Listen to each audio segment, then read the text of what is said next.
Hello, Hi and hello. welcome. Glad to be here. My name is Heidi Monica Romer, and I'm a proud member and board member at United Latinas. And I'm here celebrating our guest speaker, Isabel Argoti. And yeah, excited to have you here. We're going to be talking about how Isabel is a community leader, new entrepreneur, and an author as part of United Latinas Extraordinary Latinas Vol IV book and more. So, Isabel, welcome. Thank you so much, Heidi. Thank you, and welcome to everyone. I'm so happy to be here today. Wonderful. So, I always start with like, tell us your name, like your whole name, not just like Yeah, what I see kind of on the screen, because there's always more to it. And say it loud and proud. I love that. I love that. Yes. So my full name, and I don't say it often enough. So thank you for giving me that space. Isabel Giovanna Argoti Barrio Nuevo. And I love that you made me do that because in my chapter, I talk about my experience with my relationship with my full name that I didn't really understand, and the power that it has with my lineage and my heritage. And Yeah. so, yes, that is my full name. I love that. That sounds like a melody. Really beautiful. So me too. I just started using Monica, right? Because Mm, Heidi is German, the Monica is, the Spanish, and then Romer. But I also have Santos in my name, and I don't use it enough either, right? My mother's last name. So, yeah, our names are important. Thank you for sharing that. Um, Tell me a little bit about like your culture and like your heritage and like what, like tell us everything, what. I love it. Yeah. So I was born in Ecuador. I am a first generation. I grew up in I was born in a little town called Baños, Ecuador, and I have a lot of family still there. And so me and my family migrated here when I was very young. So mainly Ecuadorian American growing up here in the States. But a lot of my extended family and my primos and my primas are still back home in Ecuador and try to do my best to visit them. But I come from a big lineage of strong women too. And so I have lots of aunts kind of all over the world that do amazing things. And I'm one of three sisters. So, this idea of woman empowerment and sisterhood is really important to me. And my mom is an amazing cook. So, food is very important to us at home. My grandparents started a restaurant in Ecuador that's still standing strong with my aunt. So, there's a lot of flavor and, heritage that gets passed down through that. So I'm hoping to live up to my mom's expectations with the cooking at some point, but I definitely get spoiled in that end at home. I love that. That is something you need to talk even more about. Yeah. Like food is like so important in our culture, right? And Hmm. you mentioned, being raised with a big family and with women. And how often do you get back? How often are you able to get back to Ecuador to visit family? So growing up, I didn't go too much. And I think that was just the fear of my mom having young daughters and traveling with them to different Mhm. continent. The last time I went back was probably around 2 years ago. But when you go, like you want to spend so much time there that it's never enough time. And so my plan is for next year. Because, like I Okay. said, I still have a lot of tios and cousins there that it's always a good time. Like, even if we're just sitting inside, right? It's always just Mm. a fun time to catch up. And I don't have that like extended family so much here. So I definitely have to make the effort because I'm the one with the privilege that is able to travel. So I recognize that too and hope to do a little more of visiting. Wow. Before we move on, does your family's restaurant in Ecuador, is there like a website or an Yeah, Instagram or? yeah, I'll tag them in. It's called El Chalet. My parents actually started it, and then I kind of trickled down to my aunt. Um, Oh my and God. their signature plate is called seco de pollo, which is like a chicken stew. And my mom knows the recipe by heart. She'll make it at home, and I'm like, wow, I'm a spoiled one. Oh my goodness. Okay, yeah, we're gonna talk offline because Yep, I might invite definitely myself visit. to your trip. Yeah, So, yeah. where are you now? Right? Like, where do you live now? Where are you based out of now? So I am in the DMV area, right outside DC. I'm specifically in Silver Spring, Maryland, and in the Montgomery County area. For those of you that are familiar, so I grew up in Montgomery County Public Schools. I work here now, and I really have had the honor to grow up here and now work here.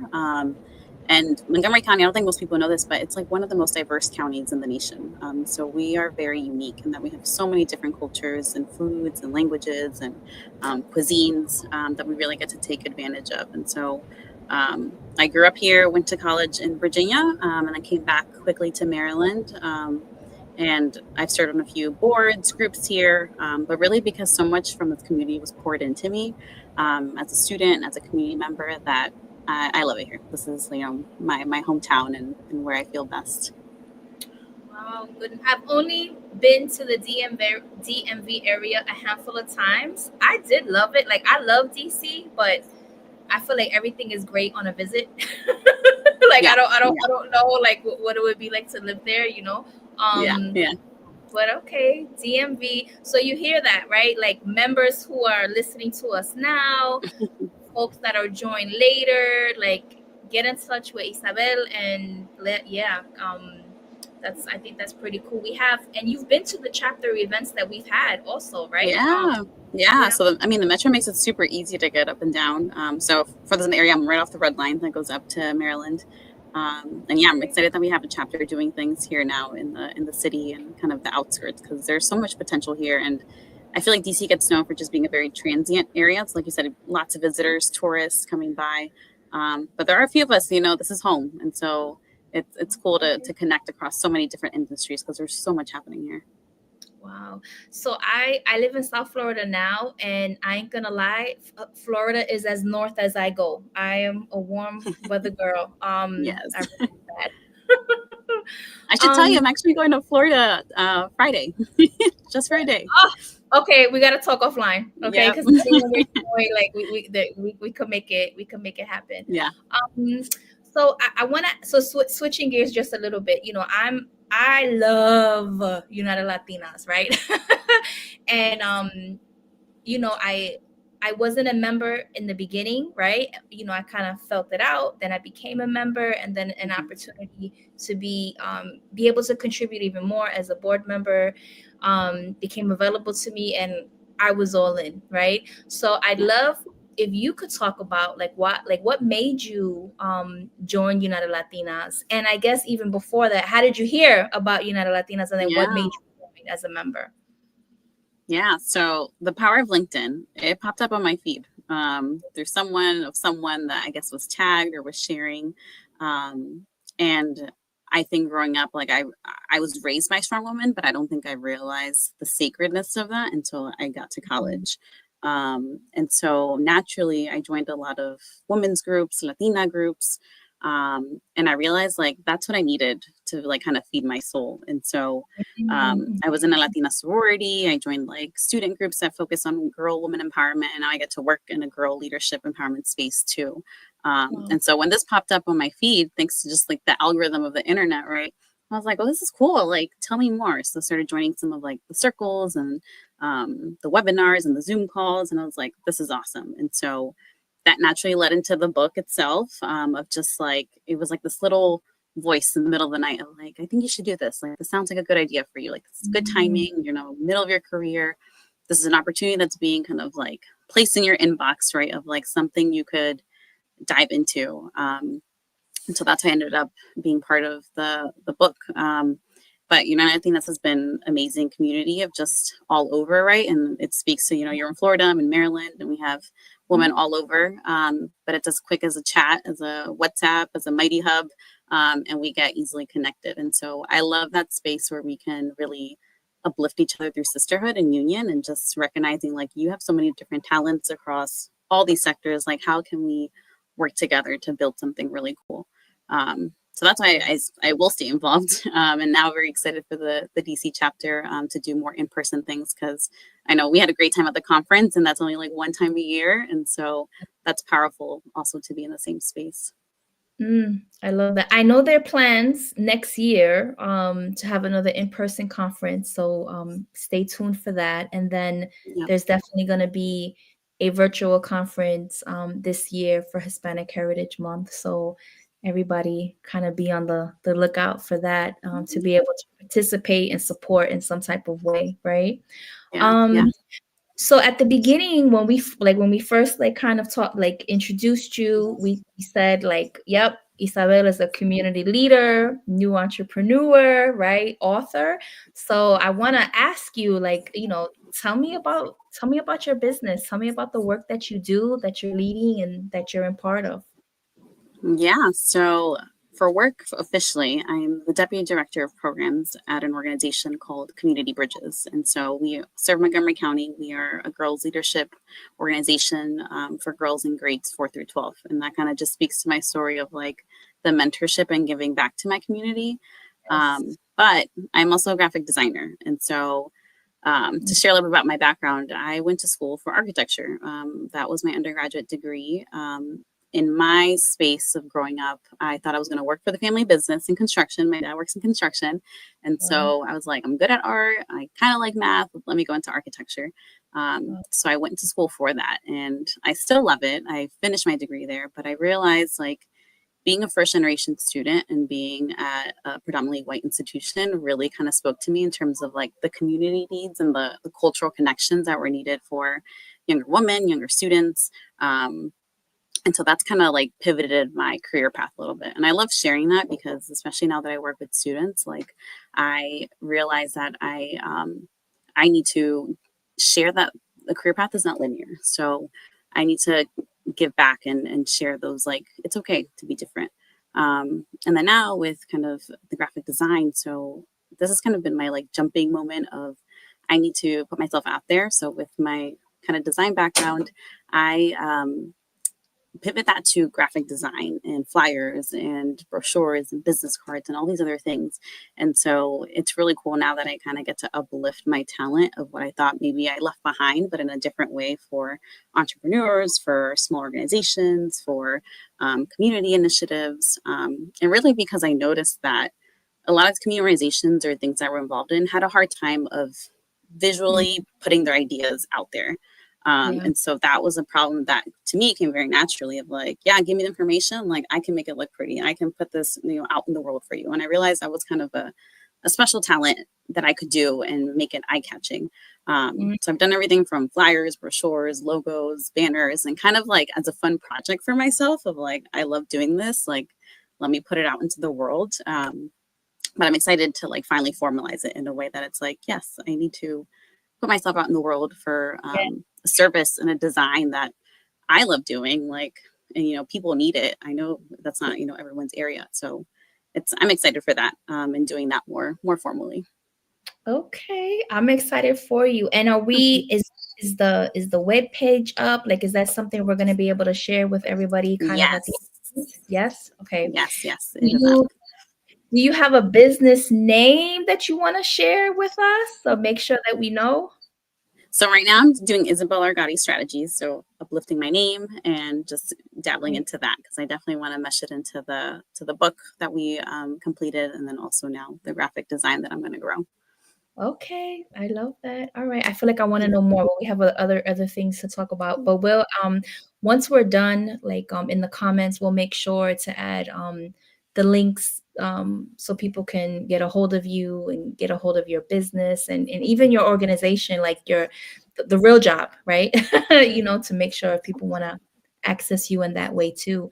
Um, Pivoting again, if I were to go talk about being part of the United Latinas Extraordinary Latinas Volume 4, what what made you say yes to you and share your story?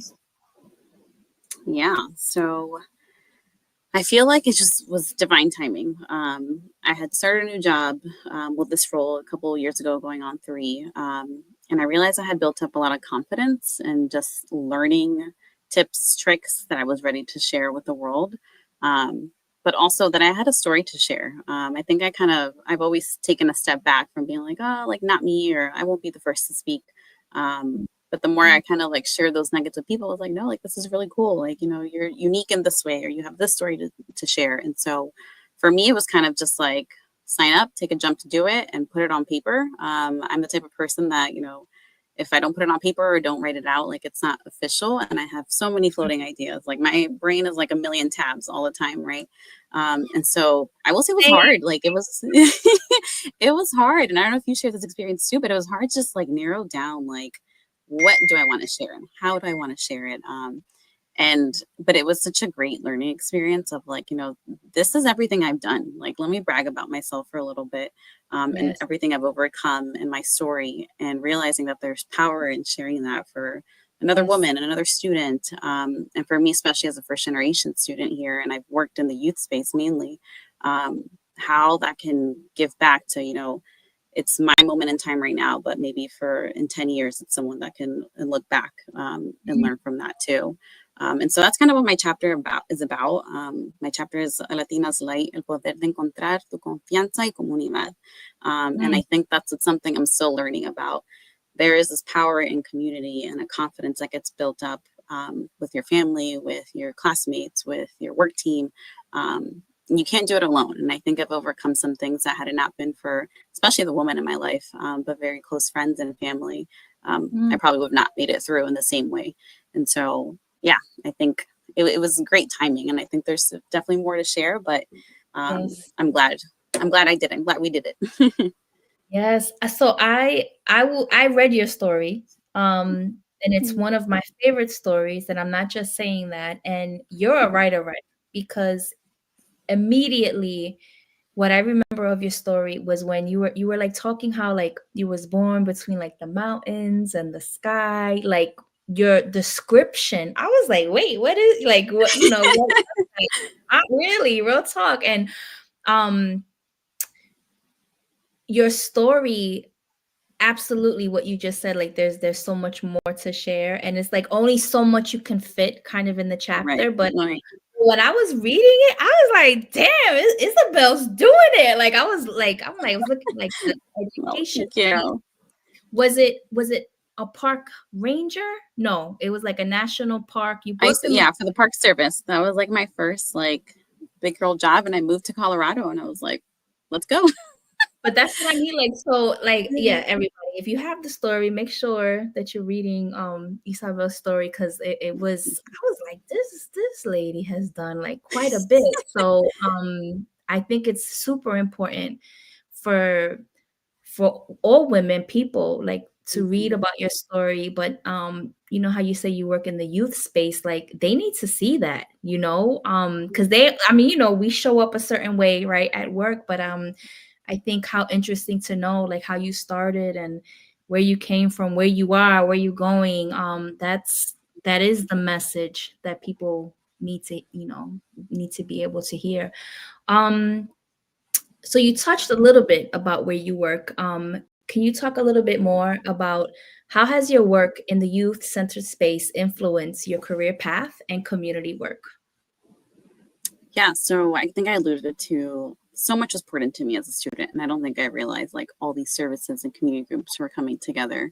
I was in after school programs. I was, doing sports, and I had teachers that supported me and told me to apply to like magnet programs or take AP classes. And it was all these little things and mentorship points that I was like, I don't think I knew it at the time that how much that was uplifting me. And in particular, I talk about this in my chapter as well. I ended up being a scholar in a first generation college program that just completely changed my life, because I have an older sister, but she did not go to a 4-year institution for college. And so I was a great student, but just navigating the college process is Mhm. crazy, even today for adults. Yes. Even so. Yeah, so that program really just not only myself, but also helped my parents through the whole process, financial aid, applications, college visits, figuring out, like, what is a university and what does it mean to, study this or be in this college. Mhm. And so when I did get to college and had, these realizations of, okay, we need to continue this for, the next generation. And I love the design work. I love the architecture space, but outside of class, I was doing mentorship program with girls. I was starting up events to inform, other students about Latino heritage. We were doing community service in the local Latino community. And so I realized like that's where my light and my heart lit up. Mhm. And so I was like, I'm going to finish my degree and that's okay. But I'm going to try different things to see how I can get more involved in the community work. Because I realized design, especially now, is very software technology focused, which is great. But I felt the disconnect of like I wanted to be more people centered, and in particular youth centered. And so I I mentioned going to Colorado for an internship working with community impact. And that was really cool because I got to kind of apply my architecture built space lens background, but apply it to communities and engaging youth. And also live in a really cool place outside of Denver. So that was awesome. And then I came back to work with actually the organization that helped me go to college, which was very meaningful. And I realized my lived experience can speak so much more than maybe a resume or a college degree can. When, I explain my experiences growing up and where I grew up and why I know this community so well, like that is powerful for the work and the schools we're serving in a way that maybe, your degree cannot. And like, for example, like I'm the only Spanish speaker right now at my organization. And so I feel the personal responsibility to be like, okay, I need to be, engaging parents, informing parents, telling girls, the opportunities they may have, or, giving a compliment so they feel empowered, that they feel, their value. And so it's kind of a full circle moment. But also with my design, it's kind of like the same thing where I want to uplift the work of communities or of organizations, of entrepreneurs, because there's amazing things out there. Just how do we put it out there in the world that other people can process, can visualize, and can really grasp, Everything you're saying is so heartfelt, so meaningful, so thoughtful. What's the I was just like a thought, like, it's not even like I'm just like listening to you talk and I'm like, and I don't want to be like, oh, that's so nice, but like it really is, right? Like, what you're saying is, it really is just about community, right? And how to walk alongside with community, everything that you're saying. No, that's pretty cool, I also know you as someone who talks about being a first gen, right? And that's in your space. And I don't take it lightly, the times that we're in, right? I don't think none of us do. How does that resonate with you, right? Being first gen in the work that you're doing. I can imagine, I feel like your work is from the grass roots to the grass tops. And how has that been in kind of navigating during this time for you? Yeah, and thank you for bringing that up. It's heavy, I will say, but I also use it as a motivation, and recognizing that this is a very personal, deep rooted part of my identity, and I can't take that away, and I can't erase it. I can't ignore it. And so, growing up, a lot of the things and the motivation behind, should I do this? Why am I not doing this? Can I do this? Is my family and like, the little town we grew up in and where my parents were born. And so I use it as a motivator to build resilience and, say if generations before me could do this and, we got this far, like how can we keep pushing forward? And, I think the immigrant first generation experience is not, a singular story. Everyone's story is so different. But back to what you were saying too, of just the community aspect of how do we uplift each other? How do we change the system so they work better, to serve more, so people can live successful, thriving lives? And so that's when I got involved back with my community and I joined a few boards. I've served on the commission here in Montgomery County for women's issues. It's kind of like sharing light on like maybe a different angle of, sure, we're talking about maybe woman experiences or student experience, but what does it mean when, you're a first gen immigrant experience layered on top of that? And so the overlap of those issues, I think is again, my personal responsibility, I feel, to bring into those spaces. And I personally cannot ignore it. And so I hope that also resonates with others and just any type of challenge really, right?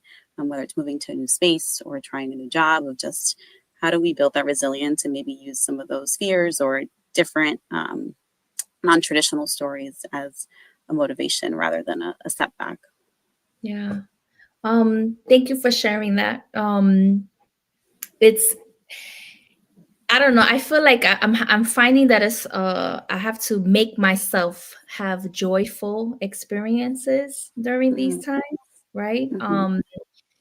I'm also first gen, but on the German side, which is right. My So mom, my cool. mom Yeah, different. different. My mom was born in, PR, but um like I have family that was deported Oh, back back to Germany, right? And you're like, wow. what? And people are so I don't even know. You know what? Let me stop talking because this will go sideways, and we're gonna end on a celebratory note. But I can't not talk about this, right? Yeah. You know what I Yeah. mean? I can't be someone that this is happening. It's happening to people we know. It's happening to our family, right? It's happening to our community. So no, it doesn't feel like business as usual. No, it doesn't. Mm-hmm. And no, I'm not gonna put it in a pocket like it's not happening out there. Yeah. Yeah. So thank you for talking a little bit about it, in a different way. Quick question, because I want to make sure everybody can get a hold of you. So you don't have to say the links because we'll put them in the comments. What platforms are you on so people know to be able to get a hold of you? Yeah, so I'm on LinkedIn, Instagram, Facebook as well. And then I also have my website that shares a little bit about the book, but also the graphic design piece. And so that is a great landing page to go to. You can see also some of my work that I've done in the past with different entrepreneurs, organizations. And so I definitely invite anyone listening or watching this, if you're looking to uplift the brand or just to visualize your ideas in a way for the world to see, nonprofits, entrepreneurs, community initiatives. I'm your person that can just make it pretty. I am that person that can brain dump information, and I can lay it out and give you options for whatever use you might want. Maybe you want a banner, maybe you want a flyer, maybe you want a business card. And I think where I have a different spin on it is that I'm very culturally conscious of it. I've done a lot of bilingual work, which is very important. And so I'll give you an example. Me and my sister were working with a mom, and she was starting a cleaning business. And she's like, I just don't know how to get my stuff out there. We're like, well, let's make you a business card, a bilingual business card. So that way you can give it to both ends, right? And so opening accessibility to a lot of our community members is what I hope to do. So definitely check out my website, my design stuff. And I have a quick link there too, if you want to just talk for a quick 15 minutes, share ideas, bounce back and forth, and then we can talk about future projects. And I'd love to work with you. I think this summer, I'm hoping to take 3 new projects. That is my, limit. And so if you'd like to be one of those 3, definitely connect with me and we can chat more. So I heard you're accepting up to 3 new clients this summer. That's what I heard. Okay. That is my capacity because I want to be detail oriented and give you the time you deserve. I love that. I can't believe we have 2 minutes left. So we we're doing rapid fire today. I couldn't do it in my last cafecito. Okay, quick. Who's your favorite superhero? This might be a different spin, but I'm gonna say Mirabel from Encanto because to me she was a superhero, and I love her glasses and curly hair. So yes, okay, that's the only time I've ever heard that. I love that. Okay, what artist are you listening to now? Who's giving you life?